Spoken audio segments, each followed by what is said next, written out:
नमस्कार बच्चों। आज हम आपको पढ़ाने वाले हैं आवेशों के संतुलन पर आधारित प्रश्न। इस तरह के जो प्रश्न होते हैं वो किस तरह से हल किए जाते हैं। जैसे क्वेश्चन एक दिया गया है यहाँ पर कि दो बिंदु आवेश +9e प्लस ई एक दूसरे से 16 सेंटीमीटर की दूरी पर स्थित हैं। आवेशों को मिलाने वाली रेखा के किस बिंदु पर वैद्युत क्षेत्र शून्य होगा। एक तो इस तरह का क्वेश्चन आता है और एक और क्वेश्चन आता है, एक इस तरह का क्वेश्चन होता है कि दो बिंदु आवेश -2q तथा +q एक दूसरे से 4 मीटर की दूरी पर स्थित हैं। दोनों आवेशों को मिलाने वाली रेखा पर एक तीसरा आवेश कहाँ रख दिया जाए कि तीसरा आवेश संतुलन में हो। तो इस तरह के दो क्वेश्चन होते हैं। एक तो पूछा जा सकता है कि दो आवेश हैं, उन दोनों आवेशों को मिलाने वाली रेखा पर एक तीसरा आवेश कहाँ रख दें कि वैद्युत क्षेत्र शून्य हो जाएगा। या पूछ सकते हैं तीसरा आवेश कहाँ रख दें कि उस पर लगने वाला बल शून्य हो जाए या वह आवेश संतुलन में हो। या फिर पूछ सकते हैं कि दोनों आवेशों को मिलाने वाली रेखा के बीच में ऐसा कौन सा बिंदु होगा जहाँ पर वैद्युत क्षेत्र शून्य होगा। तो उस तरह के सवालों को हम कैसे हल करते हैं वो हम यहाँ पर आज पढ़ने वाले हैं। तो देखेंगे, हमें पता है, जैसे हम कह दें एक पेन हमें लिए हुए हैं, इस तरह से एक पेन लिए हैं, तो ये पेन कैसे संतुलन में है। तो जैसे हम हाथ से इस पेन को पकड़े हैं तो ये पेन संतुलन में है। अर्थात कोई भी वस्तु का भार होता है, वस्तु में द्रव्यमान होता है, उसका भार होता है और वह भार नीचे की ओर लगता है। और इस पेन को हम हाथ से पकड़े हैं तो इस पर बल ऊपर लग रहा है, तो इस पर दो बल लग रहे हैं। इस पेन का भार नीचे की ओर और हाथ द्वारा बल ऊपर की ओर, इससे ये पेन संतुलन में है। अगर इसे हम हाथ से छोड़ देंगे तो ये नीचे गिर जाएगा, ये पेन संतुलन में नहीं होगा। तो कोई भी वस्तु को या कोई भी आवेश को कहें, किसी भी पदार्थ को, किसी भी आवेश को हम कह सकते हैं कि वह संतुलन में जब ही होगा जब उस पर दो बल लगें और वो दोनों बल बराबर हों और विपरीत दिशा में हों। जब वे दोनों बल बराबर और विपरीत दिशा में होंगे तो वे एक दूसरे को निरस्त कर देंगे, अर्थात उस पर लगने वाला नेट बल शून्य हो जाएगा और हम कह सकते हैं कि वह वस्तु संतुलन में होगी। तो जैसे मान लो यहाँ पर दिया गया है कि दो आवेश हैं, एक यहाँ रख दिया हमने +4q आवेश और यहाँ पर रख दिया है एक हमने +2q आवेश मान लिया जाए। अब कहा जाए कि इन दोनों आवेशों के बीच में हम कहाँ रख दें एक तीसरे आवेश को कि वह संतुलन में हो। तो जैसे मान लो हमने यहाँ रख दिया एक तीसरा आवेश +q का रख दिया, तो इस पर इसके कारण बल प्रतिकर्षण लगेगा प्लस इस दिशा में, इसके कारण इस पर बल प्रतिकर्षण लगेगा इस दिशा में।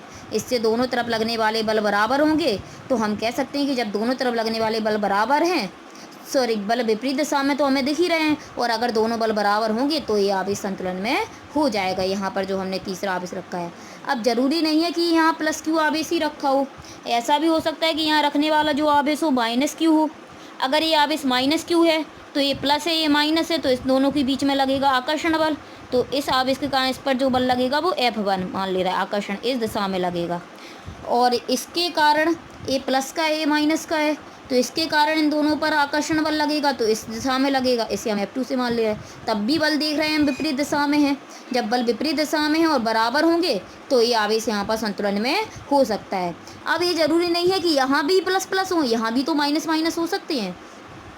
तो जैसे ऐसा हो, यहाँ -4q हो और ये -2q हो। अब देखें कि हम आवेश कहाँ संतुलन में होगा। तो जैसे यहाँ हम रख दें +q का आवेश, तो प्लस के कारण आकर्षण बल लगेगा इस पर, और इसके कारण भी इस पर आकर्षण बल लगेगा। अब ये दोनों बल बराबर होंगे और विपरीत दिशा में तो है ही, तो हम कह सकते हैं कि ये तीसरा आवेश जो है वो यहाँ पर संतुलन में हो सकता है। अगर यहाँ पर +q ना होकर -q हो तो देखेंगे हम माइनस के कारण प्रतिकर्षण बल यानी इस दिशा में लगेगा। माइनस है जे और जे भी माइनस है तो इसके कारण भी इस पर प्रतिकर्षण बल लगेगा, इस दिशा में लगेगा। तो दोनों बल विपरीत दिशा में लग रहे हैं, बराबर हैं, तो हम कह सकते हैं कि आवेश संतुलन में होगा। तो अर्थात अगर दो आवेश प्लस के हैं या दो आवेश माइनस के हैं, तो हम जो तीसरा आवेश रखेंगे वो आवेशों को मिलाने वाली रेखा के बीच में हम कहीं पर भी रख सकते हैं। ये नहीं है कि जस्ट बीच में रख के, कहीं पर भी रख सकते हैं, आवेश संतुलन में हो जाएगा। लेकिन अगर ऐसा हो कि यहाँ पर दोनों माइनस के या दोनों प्लस के ना हो, यहाँ पर जैसे एक प्लस का हो गया और एक माइनस का हो जाए, जैसे इसमें ही देख लो, ये 4q जो है वो प्लस का हो जाए और 2q जो है वो माइनस का हो जाए, तो फिर हम क्या बीच में रखेंगे तो क्या आवेश संतुलन में होगा। यहाँ हम रख दे रहे हैं +q आवेश, तो इसके कारण इस पर हम देखते हैं तो बल लगेगा प्रतिकर्षण यानी इस दिशा में, और इसके कारण इस पर बल लगेगा आकर्षण, यानी इस दिशा में। जब दोनों बल एक ही दिशा में लग रहे हैं तो संतुलन में तो नहीं हो सकता। अगर यहाँ प्लस का ना होकर माइनस का हो जाए तो प्लस और माइनस यानी आकर्षण लगेगा, माइनस माइनस प्रतिकर्षण लगेगा, तो इस दिशा में। तब भी हम देख रहे हैं कि इन दोनों आवेशों के कारण बल एक ही दिशा में लग रहे हैं। तो एक ही दिशा में जब दोनों तरफ एक ही दिशा में बल लगते हैं तो संतुलन में तो होता नहीं है, क्योंकि संतुलन के लिए बल विपरीत दिशा में होने चाहिए।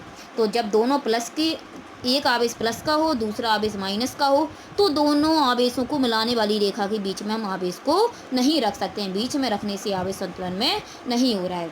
जब बीच में रखने से संतुलन में नहीं हो रहा है तो हम फिर देखते हैं, अगर हम यहाँ रखें आवेश को, प्लस क्यू आवेश है जैसे हमने यहाँ रख दिया, तो इसके कारण इस पर बल प्रतिकर्षण लगेगा, यानी इस दिशा में लगेगा, और इस आवेश के कारण इस पर बल आकर्षण लगेगा, यानी इस दिशा में। तो बल तो विपरीत दिशा में लग रहे हैं। यदि बराबर हो जाए तो संतुलन में हो सकता है। अब जरूरी नहीं है कि हम इन दोनों आवेशों के बाहर यहीं रखें आवेश, यहाँ पर भी तो रख सकते हैं। अगर हम यहाँ रख रहे हैं प्लस क्यू आवेश, तो इसके कारण इस पर बल प्लस और प्लस प्रतिकर्षण लगेगा, और इसके कारण इस पर बल लगेगा, तो बल विपरीत दिशा में लग रहे हैं, संतुलन में हो सकता है। तो अब हमें ये निश्चित करना है कि आवेश को यहाँ रखें या यहाँ पर रखें।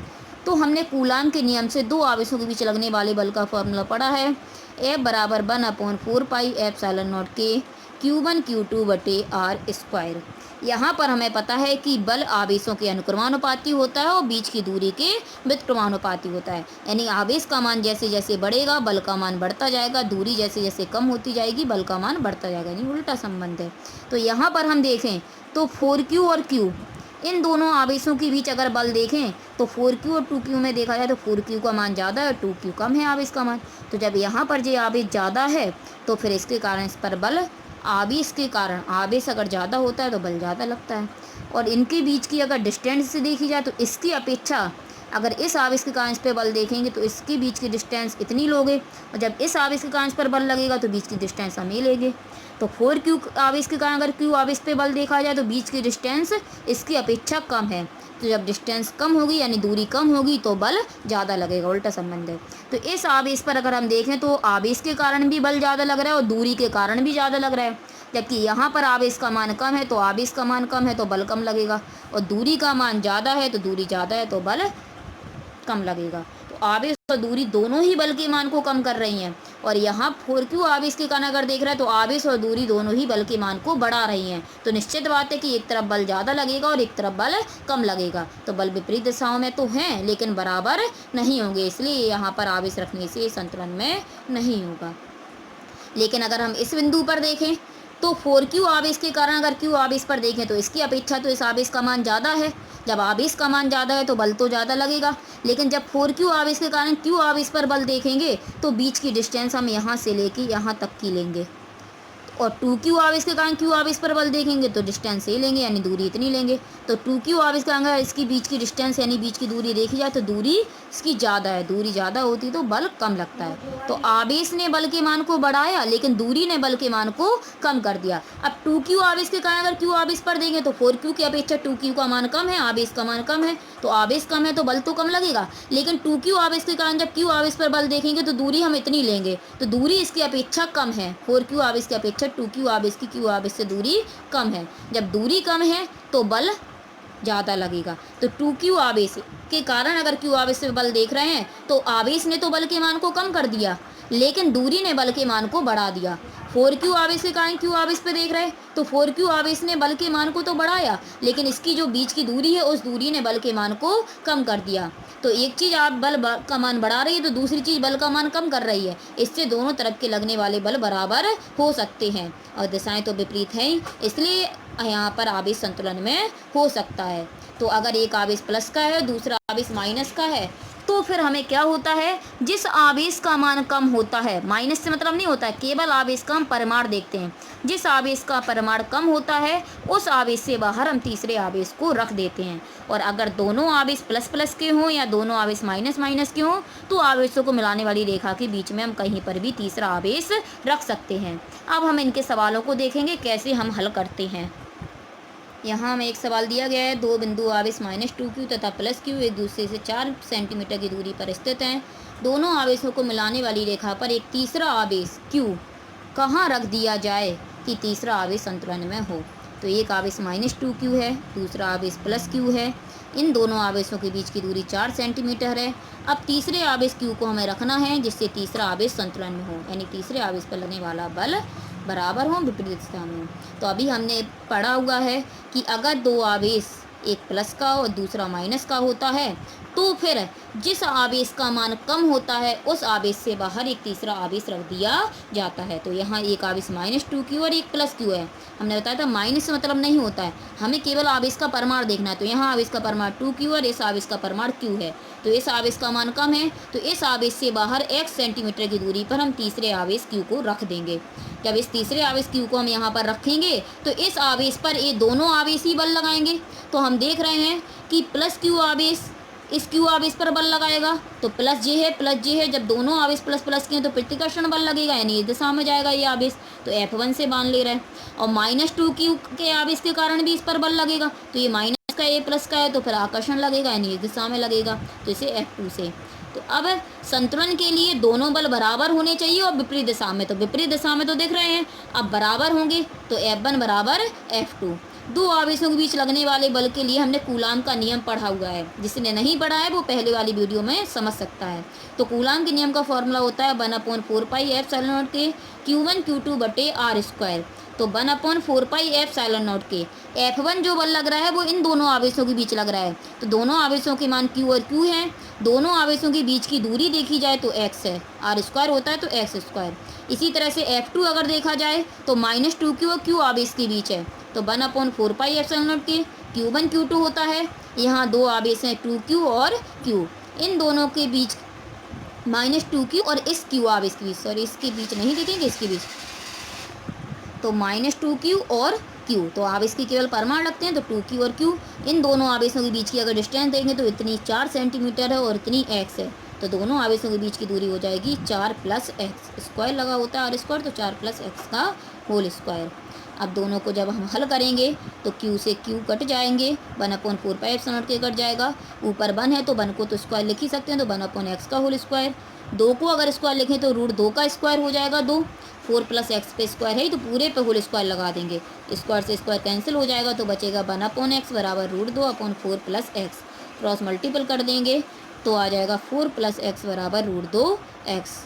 x वाला टर्म्स उस तरफ लेके जाएंगे तो √2x - x, यहाँ से हम x कॉमन ले लेंगे, तो 4 = x √2 - 1। √2 की वैल्यू 1.414 - 1 कैंसिल करेंगे 0.414। x की वैल्यू निकालना है तो 0.414 नीचे आ जाएगा, पॉइंट हटाएंगे तो ऊपर 3 0 बढ़ जाएंगे, तो x इक्वल आ जाएगा 4000/414। बाकी का अगर और भी हल कर सकते हैं तो यहाँ से हमें पता चल जाएगा कि तीसरे आवेश को +q आवेश से बाहर इतनी दूरी पर हमें रखना होगा। तो अगर दो आवेश हैं, एक आवेश माइनस का है और एक आवेश प्लस का है, तो फिर दोनों आवेशों के बाहर कहीं जिसका मान कम होता है, जिस आवेश का मान, उससे बाहर कहीं किसी बिंदु पर वैद्युत क्षेत्र की तीव्रता 0 होती है, या कोई तीसरा आवेश रख देते हैं तो उस आवेश पर लगने वाला बल 0 होता है, या वह आवेश संतुलन में होता है। यहाँ पर हमने बताया तीसरे आवेश को हम कहाँ रखते हैं कि जिससे वैद्युत बल 0 हो जाए उस आवेश पर लगने वाला, या वह आवेश संतुलन में हो। इसी तरह से हम एक सवाल और आगे बताएंगे जिसमें पूछा गया है कि वैद्युत क्षेत्र की तीव्रता कहाँ 0 होगी। जैसे इस वाले सवाल में पूछा गया है कि दो बिंदु आवेश +9e +e एक दूसरे से 16 सेंटीमीटर दूरी पर स्थित हैं। आवेशों को मिलाने वाली रेखा के किस बिंदु पर वैद्युत क्षेत्र 0 होगा या वैद्युत क्षेत्र की तीव्रता 0 होगी।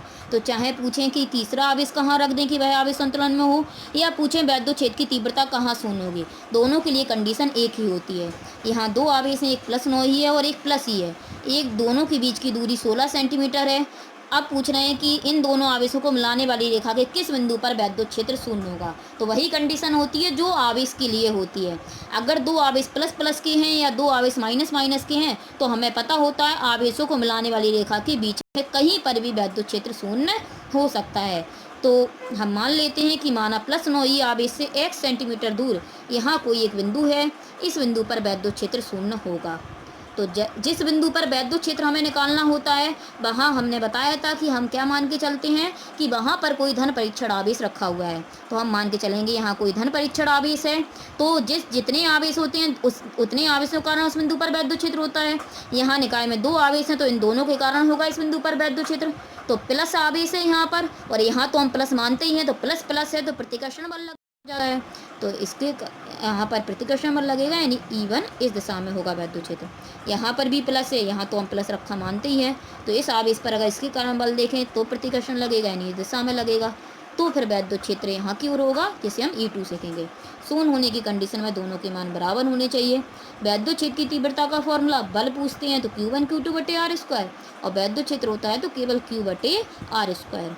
तो इस आवेश के कारण इस बिंदु पर वैद्युत क्षेत्र E1 है, और इस आवेश का इस बिंदु पर वैद्युत क्षेत्र E2 है। तो पहले E1 के लिए रखेंगे, तो आवेश 9 ही है, और 9 ही आवेश से इस बिंदु पर वैद्युत क्षेत्र देख रहे हैं, तो इस आवेश से इस बिंदु तक की दूरी है x, R स्क्वायर होता है तो x स्क्वायर। इसी तरह से इस आवेश का इस बिंदु पर वैद्युत क्षेत्र E2 है, तो इसके लिए की अगर दूरी देखें तो ये पूरी दूरी 16 है, और इतनी दूरी है। दूरी को अगर देखा जाए तो ये बचेगी 16 माइनस एक्स। ये पूरी दूरी 16 है, इसमें से x को जब हम हटा देंगे तो ये दूरी जो बच के आएगी वो हो जाएगी 16 माइनस एक्स। R स्क्वायर होता है तो स्क्वायर लग जाएगा। जब हम इसे हल करेंगे तो 1/4πε0k से 1/4πε0k कैंसिल हो जाएगा, ई से ई कैंसिल हो जाएगा। 9 को 3 का स्क्वायर ले सकते हैं, और x पे स्क्वायर है तो पूरे पे होल स्क्वायर लगा देंगे। इसी तरह से ये कैंसिल हो जाएगा, यहाँ ऊपर 1 बचेगा, तो 1/16 माइनस एक्स का होल स्क्वायर। स्क्वायर से स्क्वायर कैंसिल, तो 3/x equal 1/16 minus x. Cross multiple कर देंगे तो 3 का दोनों में हो जाएगा, तो 48 माइनस 3x, और x का 1 में x। 3x इस तरफ लेके आएंगे, प्लस का हो जाएगा, तो 3x और x 4x हो जाएगा। यहाँ से x की वैल्यू निकालेंगे तो निकल के आएगी 12 सेंटीमीटर, अर्थात 9 आवेश से 12 सेंटीमीटर दूरी पर वैद्युत क्षेत्र शून्य होगा। तो चाहे पूछा जाए कि दोनों आवेशों को मिलाने वाली रेखा के किस बिंदु पर वैद्युत क्षेत्र शून्य होगा, या पूछा जाए कि दोनों आवेशों को मिलाने वाली रेखा के बीच तीसरा आवेश कहाँ रख दें कि उस पर लगने वाला बल 0 हो या वह आवेश संतुलन में हो, तो उसके लिए दोनों के लिए कंडीशन एक ही होती है कि यदि 2 आवेश प्लस प्लस के हैं या दोनों आवेश माइनस माइनस के हैं, तो बीच में हम कहीं पर भी हम मान सकते हैं वो बिंदु जहाँ पर वैद्युत क्षेत्र शून्य होगा, या उस बिंदु पर आवेश रख दिया जाए तो लगने वाला बल उस पर 0 होगा। लेकिन अगर एक आवेश प्लस का है दूसरा आवेश माइनस का है, तो जिस आवेश का मान कम होगा उससे बाहर हम कोई एक बिंदु मान सकते हैं कि उस बिंदु पर वैद्युत क्षेत्र शून्य होगा, या उस बिंदु पर आवेश को रख दिया जाए तो उस आवेश पर लगने वाला बल 0 होगा।